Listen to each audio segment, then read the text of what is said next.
जहाँ दोस्तों आज की इस वीडियो के माध्यम से बात करें क्रांतिवीर टाट्या टोपे विश्वविद्यालय के नामांकन फॉर्म यानी कि एनरोलमेंट फॉर्म या हम कहें प्रोफाइल रजिस्ट्रेशन के बारे में। ठीक है, तो नामांकन फॉर्म या प्रोफाइल रजिस्ट्रेशन कैसे करना होता है मैं आपको आज के इस वीडियो के माध्यम से बताऊंगा। तो वीडियो को पूरा देखना है, तभी आपको अच्छे से समझ में आ पाएगा। आपने चाहे तो यूनिवर्सिटी में एडमिशन लिया है, चाहे आपने किसी भी कॉलेज में एडमिशन लिया हो, आपको एनरोलमेंट फॉर्म यानी कि नामांकन फॉर्म भरना ही पड़ेगा। या तो आप एनरोलमेंट फॉर्म कहिए या प्रोफाइल रजिस्ट्रेशन कहिए, बात एक ही है। 2025-26 से एनरोलमेंट फॉर्म का एक और नाम कर दिया गया है क्रांतिवीर टाट्या टोपे विश्वविद्यालय। अगर हम इसे शॉर्ट में कहें तो KTT भी होता है। तो दोस्तों सबसे पहले आपको गूगल पर आना है, सर्च करना है KTTB MP online. First number पर ही लिंक आ जाएगा, इस पर आपको क्लिक। अब इस तरह का इंटरफेस हमें दिखाई देगा। ठीक है, तो हमें अपना नामांकन फॉर्म भरना है। नामांकन फॉर्म भरने के लिए दोस्तों यहाँ पर अवर सर्विसेज में दिखाई देगा आपको एडमिशन फॉर्म। यहाँ पर आपको अब नामांकन फॉर्म की जितनी भी समस्त लिंक होंगी वो सारी लिंक आपको यहाँ पर दिखाई दे जाएंगी। ठीक है, और यहाँ पर दोस्तों आपको प्राइवेट फॉर्म भरने का भी लिंक दिखाई देगा, जैसा कि देख पा रहे हैं। ठीक है, और दोस्तों अगर आपने MBA में एडमिशन लिया है तो आपको इस लिंक से रजिस्ट्रेशन करना है नामांकन फॉर्म भरने का। ठीक है, और अगर दोस्तों आपने UG PG या NCTE का कोई भी कोर्स है, UG का जैसे BA BCom PSC, PG जैसे MA MCom MSc, NCT जैसे कि हमारा हो गया यहाँ पर B.Ed MA BA B.Ed B.Ed BSc B.Ed DTE जैसे हो गया हमारा B Tech वगैरह, ऐसे जो BBA BCA जो इंजीनियरिंग कोर्सेज होते हैं वो उन सभी को यहाँ पर लास्ट वाली लिंक से भरना है, यानी कि स्टूडेंट प्रोफाइल रजिस्ट्रेशन वाली लिंक से। लेकिन जो प्रोसेस रहता है वो सभी का सेम रहता है। अब आपको कुछ इस तरह का इंटरफेस दिखाई देगा। यहाँ पर दोस्तों अपनी हायर एजुकेशन आईडी डालनी है, यानी कि वो स्टूडेंट जिन्होंने एडमिशन लिया है ई प्रवेश के माध्यम से, तो उनको एक हायर एजुकेशन आईडी मिली होगी, वो यहाँ पर फिल करनी है। लेकिन ऐसे स्टूडेंट जो डायरेक्ट यूनिवर्सिटीज में एडमिशन लेते हैं या डायरेक्ट SOS में एडमिशन लेते हैं, उनको भी यहाँ से ही अप्लाई करना है, यानी कि जो हायर एजुकेशन आईडी है वो यहीं पर फिल करनी पड़ेगी। डायरेक्ट KTTB में एडमिशन्स नहीं होते हैं। UTD में एडमिशन अगर आपको लेना है, डायरेक्ट यूनिवर्सिटी में एडमिशन लेना होता है, तो भी ई प्रवेश के माध्यम से एडमिशन्स होते हैं। इसलिए आपको यहाँ पर हायर एजुकेशन की आईडी डालनी पड़ेगी।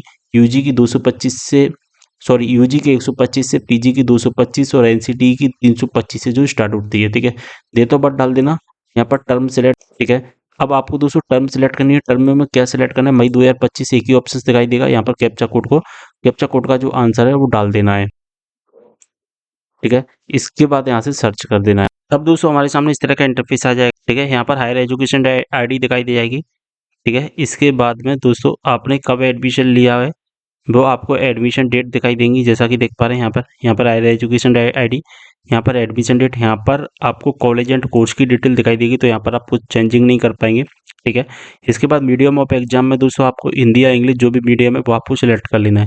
यहाँ पर पर्सनल डिटेल दिखाई देगी। दोस्तों हमें अपनी पर्सनल डिटेल फिल करनी है। यहाँ पर आपका first name last name by default आएगा। बस आपको नेम इन हिंदी में, आपको अपना नाम हिंदी में डालना है। और अगर आपके सामने ऑप्शन आता है तो ठीक है, हिंदी टेस्ट क्लिक एयर पर क्लिक कर देना, तो आपका नाम जो कि हिंदी में आ जाएगा। यहाँ पर डेट ऑफ बर्थ डाल देना, अपनी जेंडर सेलेक्ट कर लेना, जो भी आपका जेंडर तो बाय डिफॉल्ट ही आएगा। डोमिसाइल आपको सेलेक्ट करना है येस और नो, यानी कि आप MP के हैं तो येस, बाहर के हैं तो नो सेलेक्ट करना। फादर्स नेम मदर्स नेम यहाँ पर बाय डिफॉल्ट आएगा। मैरिटल स्टेटस आपको अपना सेलेक्ट करना है, मैरिड, अगर आप अनमेरिड हैं या जो भी हैं वो आपको सेलेक्ट कर में यस जो कि करना है आपको आपको, कुछ ठीक इस है। तरह से सिलेक्ट इसके करते बाद जाना आपको है, जैसा मैरिटल कि मैं आपको स्टेटस सेलेक्ट बताता करना है, जा रहा हूँ। ठीक है, अनमैरिड जैसे मैरिड कि जो पी, भी आपको और वो यहाँ पर सेलेक्ट कर लेना है, जो नेम इन ठीक है। हिंदी में इस तरह से इसके नाम बाद डाल में लेना। आपको ठीक है, अपनी कैटेगरी और सेलेक्ट अगर करनी है। आपकी सब अगर कैटेगरी तो सब सब कैटेगरी कैटेगरी है सिलेक्ट तो कर लेना। सिलेक्ट यहाँ पर करना, कास्ट अन्यथा आपको इसको दिखाई देगी, इग्नोर भी अपनी कर कास्ट सकते हैं, डाल स्किप देना कर जो दे भी आपकी सकते हैं। जाति BPL होती है। कार्ड है तो आप ठीक है, सिलेक्ट कर फिर लेना इसके बाद आपको सब अपनी कैटेगरी नेशनलिटी वाले होती है, वो ऑप्शंस को यहाँ पर, नेशनलिटी ठीक है। सिलेक्ट करनी यहाँ पर पड़ेगी। स्टार नहीं लगा है ठीक तो है, आप इसे और स्किप जो भी भी कर सकते रिलीजन हैं। है यहाँ वो पर सिलेक्ट अपनी कर लेना, कास्ट डाल सिंपल देना, सा काम हो जो भी जाएगा। आपकी ठीक है, कास्ट होती है, अगर जो भी आपको अपनी आपकी जाति है जो वो आपको जाति है वो डालना है, जाति ठीक तो है। आपको डालनी तो पड़ेगी, जाति जो भी आपकी क्या है वो जाति आपको है वो पता, वो आपको पता ही नेशनलिटी होगा में क्या आपको जाति है। Indian select. यहाँ से अपना रिलीजन सेलेक्ट करना और आपका जो पर्सनल डिटेल का जो फॉर्म है वो फिल हो जाएगा। अब आपको अपना एड्रेस देखना है। एड्रेस यहाँ पर बाय डिफॉल्ट फिल किया हुआ आता है, तो आपको एड्रेस में कुछ संशोधन नहीं करना है। और अगर आपका एडिट का ऑप्शन आ रहा है तो आप एडिट भी कर सकते हैं। यहाँ पर मोबाइल नंबर डाल देना, ईमेल आईडी डाल देना, हो जाएगा काम। अब हमें अपनी जो डिटेल है वो प्रीवियस एजुकेशन डिटेल वो दिखाई दे जाएगी। यहाँ पर अगर आप UG का फॉर्म फिल कर रहे हैं तो 12th की डिटेल आपको दिखाई देगी। अगर आप PG का फिल करोगे तो UG की डिटेल यहाँ पर आपको बाय डिफॉल्ट दिखाई देगी। ठीक है, अब आपको एनक्लोरिसिस पर, group of date of birth पर चेक मार्क कर देना, मार्कशीट पर, ट्रांसफर सर्टिफिकेट पर, और अगर आपके पास माइग्रेशन एलिजिबिलिटी गैप सर्टिफिकेट है तो इन पर करना है, तो इसको छोड़ देना। अब आपको फोटो सिग्नेचर अपलोड। तो दोस्तों आप जैसे ही फोटो सिग्नेचर अपलोड करने के लिए क्लिक करोगे तो इस तरह का इंटरफेस आएगा। 200 केबी से ज़्यादा का आपको फोटो सिग्नेचर नहीं होना चाहिए। चॉइस फाइल पर क्लिक करना, फोटो सिग्नेचर जहाँ पर भी है उसे सिलेक्ट कर लेना है आपको। जैसे ही फोटो सिग्नेचर पर क्लिक करोगे तो यहाँ पर जो क्रॉप के जो ऑप्शन है क्रॉप करने के वो आ जाएंगे, यानी कि हम अपनी फोटो को यहाँ से एडजस्ट कर सकते हैं। फोटो सिग्नेचर हमारा कैसा रहेगा, इस तरह का एक फ़ोटो रहेगा। फ़ोटो में एक मतलब एक ही जेपीजी इमेज रहेगी, ऊपर हमारा फ़ोटो रहेगा और नीचे वाले एरिया में साइन रहेगा। जैसा कि यहाँ पर आप देख पा रहे हैं, इस वाले एरिया में फ़ोटो है, नीचे वाले एरिया में साइन है। इन दोनों को अलग-अलग अपलोड नहीं करना है, एक ही जे इमेज में हम अपलोड करेंगे, यानी कि फ़ोटो को अलग, साइन को अपलोड ऐसा नहीं कर सकते हैं। फ़ोटो और साइन दोनों को मर्ज करना है, 200 केबी से कम करना है, किसी भी एडिटिंग टूल से आप कर सकते हैं। अगर आपको नहीं करना आता है तो मुझे कमेंट करना, ठीक है, मैं आपको बता दूँगा किस तरह से आपको एडिट करना होता है। बहुत ही सिंपल तरीका हो जाता है, आप फ़ोटोशॉप से कर सकते हैं या किसी भी ऑनलाइन टूल से भी कर सकते हैं। गूगल पर सर्च करोगे तो आपको बहुत सारे टूल मिल जाएँगे ऑनलाइन, ठीक है। बात समझ में आ गई आपको? चलिए आगे बढ़ते हैं। इसके बाद यहाँ पर क्रॉप पर क्लिक कर देना। अब दोस्तों आपका फ़ोटो है जो कि अपलोड हो जाएगा, जैसा कि देख पा रहे हैं, यानी कि हमारा ऊपर फ़ोटो है, नीचे साइन है। लेकिन हमने अब इमेज जो कि अपलोड की है वो एक ही अपलोड की। यहाँ पर डिक्लेरेशन पर चेक मार्क कर देना है, यहाँ से आपको सबमिट कर देना है। तो इस तरह का इंटरफेस हमें दिखाई देने वाला है, ठीक है, यानी कि हम अगले पेज पर पहुंच जाएंगे। यहाँ पर ट्रांजैक्शन डिटेल दिखाई देगी और ट्रांजैक्शन डिटेल में हमें सबसे पहले दिखाई देगा एप्लीकेशन स्टेटस। यहाँ पर देखा है application is pending for payment. यहाँ पर एप्लीकेशन नंबर आ जाएगा, इस एप्लीकेशन नंबर को लिख कर रख लेना है, जिससे अगर हमारा पेमेंट अटक जाता है तो फिर हम इस एप्लीकेशन नंबर से अपना पेमेंट वापस ले सकते हैं। एप्लीकेशन फीस यहाँ पर 0 दिखा रहा है और पोर्टल फीस यहाँ पर 20 रुपये दिखा रहा है और यहाँ पर लेट फीस दिखा रहा है 200। अब 200 यहाँ पर इन तीनों चीज़ों को समझ लेना। अगर आप लेट फीस के अंतर्गत अप्लाई करोगे तो 200 रुपये यहाँ पर चार्ज लगेगा, पोर्टल चार्ज तो यहाँ पर 20 रुपये लगता ही है। अब यहाँ पर 0 किस किस का आएगा, तो दोस्तों अगर आपने यूजी जीबाजी यूनिवर्सिटी से किया हुआ होगा, ठीक है, यूजी अगर आपने जीबाजी यूनिवर्सिटी से किया हुआ होगा या आपने यूजी इसी यूनिवर्सिटी से किया है तो आपको एप्लीकेशन फी 0 रुपये लगेगा, यानी कि कोई भी पैसा नहीं देना है। अगर आपने यूजी किसी दूसरे यूनिवर्सिटी से किया हुआ होगा तो फिर आपको पेमेंट करना पड़ेगा, ठीक है। जैसे कि अगर ट्वेल्थ क्लास वाले जो ट्वेल्थ क्लास वाले हैं उनका तो अलग हो गया क्योंकि यूजी अलग हो गया, और ट्वेल्थ क्लास यानी कि एमपी बोर्ड से किया है तो उनका तो पेमेंट लगेगा यहाँ पर, ठीक है। तो इस तरह से जो पेमेंट है वो अलग अलग लगता है, ठीक है।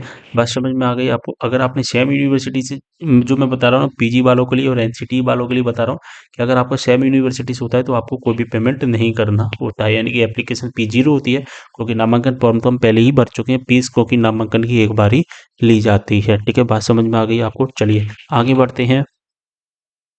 अब दोस्तों आपको सबसे नीचे आ जाना है, यहाँ पर प्रोसीड टू पेमेंट का ऑप्शन दिखाई देगा, यहाँ पर पेमेंट वाले ऑप्शन पर क्लिक करके अपना पेमेंट करना। पेमेंट के बहुत सारे ऑप्शंस आ जाएंगे, किसी भी मोड से पेमेंट कर लेना। पेमेंट होने के बाद में दोस्तों आपको दिखाई देगा यहाँ पर सबसे ऊपर जैसे ही आओगे, ठीक है, इस वाले पेज पर आपको रिडायरेक्ट कर दिया जाएगा फिर से, ठीक है। और यहाँ पर जो आपका ट्रांजैक्शन डिटेल है, यहाँ पर क्यूआर कोड आ जाएगा, यहाँ पर transaction ID, payment mode, channel ID, payment status, ये सारी चीज़ें आ जाएंगी और यहाँ पर दिखाई देगा अभी application is pending for payment दिखा रहा है, फिर आपको दिखाई दे जाएगा कि आपका जो पेमेंट है वो हो चुका है, यानी कि payment is for done, your enrolment number is, यानी कि एनरोलमेंट नंबर के लिए वेट करना पड़ेगा। ऐसे दिखाई देगा your payment has been done, your exam, your form not been approve, यानी कि कॉलेज से अप्रूव नहीं हुआ है। जब कॉलेज से अप्रूव कैसे होगा, तो कॉलेज से अप्रूव करवाने के लिए हमें अपने कॉलेज में अपना जो डॉक्यूमेंट वगैरह सब चीज़ सबमिट करनी है। जैसे हम कॉलेज में सबमिट कर देंगे फिर लिख कर आएगा कि यूनिवर्सिटी से आपको कांटेक्ट करना पड़ेगा, सॉरी यूनिवर्सिटी से अप्रूव नहीं हुआ है तो यूनिवर्सिटी से अप्रूव करने का वेट करिए। फिर वेट करेंगे हम, जैसे ही हमारा यूनिवर्सिटी से भी अप्रूव हो जाएगा तो फिर लिख कर आ जाएगा योर एनरोल नंबर इज, आपका जो एनरोलमेंट नंबर होगा वो आपको दिखाई दे जाएगा। चलिए मैं आपको बता देता हूँ कैसे दिखाई दे, देखिए दिखाई दे रहा है ना आपको यहाँ पर, ये enrolment generated your enrolment number is, जो भी आपका एनरोलमेंट नंबर इस तरह से क्यूआर कोड वगैरह ये सारी चीज़ों मैं बता रहा था वो दिखाई दे रही है। लेट फीस से अप्लाई नहीं किया है तो इसलिए लेट फीस यहाँ पर नहीं दिखाई दे जा रही है, नहीं दिखाई दे रही है।